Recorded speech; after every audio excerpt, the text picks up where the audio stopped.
Olá pessoal, ainda falando sobre esse livro aqui, do Edmund Wilson, Os Manuscritos do Mar Morto, né? Ele vai falar um pouco sobre essa questão da demora em disponibilizar esses textos, né? Primeiro ele vai citar a questão da aquisição, né? Então ele fala assim, na página 118, ao adquirir esses manuscritos, o Museu da Palestina teve que pagar 48 mil libras ao comerciante sírio, que atuara como intermediário entre os beduínos e os compradores. Isso lhe abalara de tal modo a situação financeira que agora o museu se recusava a liberar qualquer manuscrito para publicação sem antes receber uma quantia proporcional ao ressarcimento dessa despesa. Por conseguinte, só em 1964, 8 anos após a aquisição dos manuscritos, quando o rico doador americano adiantou 25 mil libras, é que se publicou o primeiro rolo desse lote. Então veja, quando se fala em demora, muitas vezes é a questão financeira, tá? Envolvida na aquisição desses manuscritos.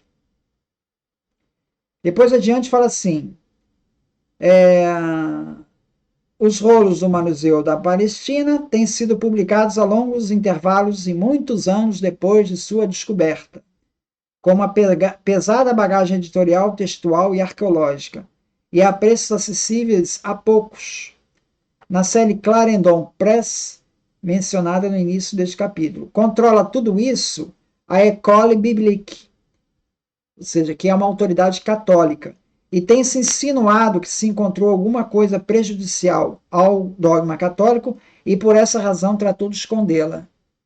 Então tem se insinuado que a Igreja Católica travou isso porque encontrou alguma coisa lá contra o dogma católico. O que o Edmund Wilson diz sobre isso? Ele diz assim: embora seja verdade, como relatei anteriormente, que os católicos relutam em atrair especial atenção para os manuscritos, não vejo razão nenhuma para acreditar que qualquer um desses documentos tenha sido ou venha a ser suprimido, ou que se encontre alguma coisa que lance qualquer dúvida sobre a fé católica. Até agora não surgiu nos textos de Qumran nenhuma referência a Jesus ou a João Batista. E como a seita certamente jamais teria aceito esses profetas, é difícil imaginar por que não os teria ignorado.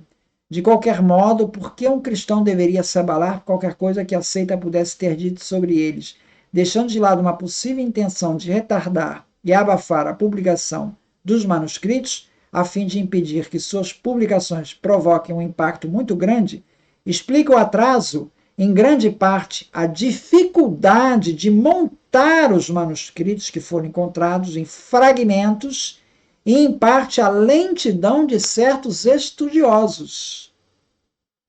Soma-se a isso, talvez o instinto do erudito, muito natural e comum, de estabelecer prioridade e posse, que levaria um homem como Defoe a querer conduzir o manuseio e certificar-se da apresentação adequada de materiais que, afinal, ele próprio trouxe à luz e pelos quais se sente pessoalmente responsável. Entende? A pessoa descobriu o manuscrito.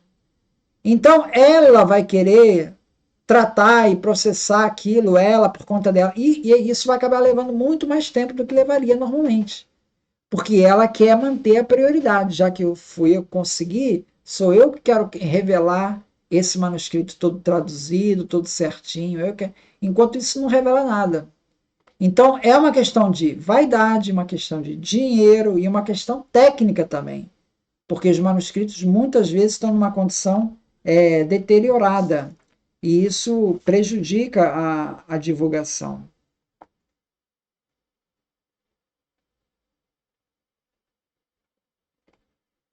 Ali ele vai falar também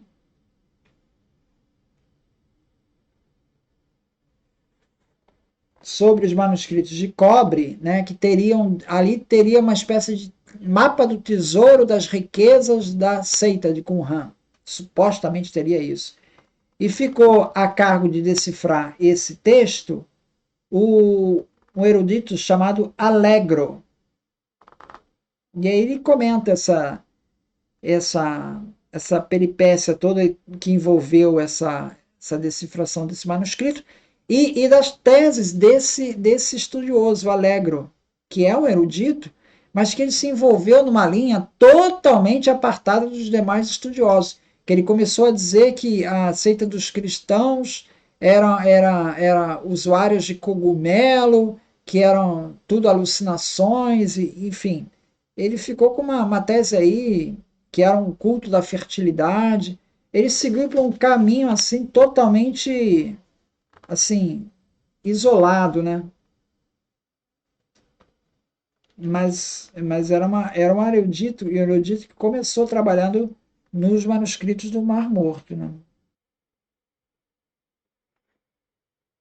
É isso. Muito obrigado, então.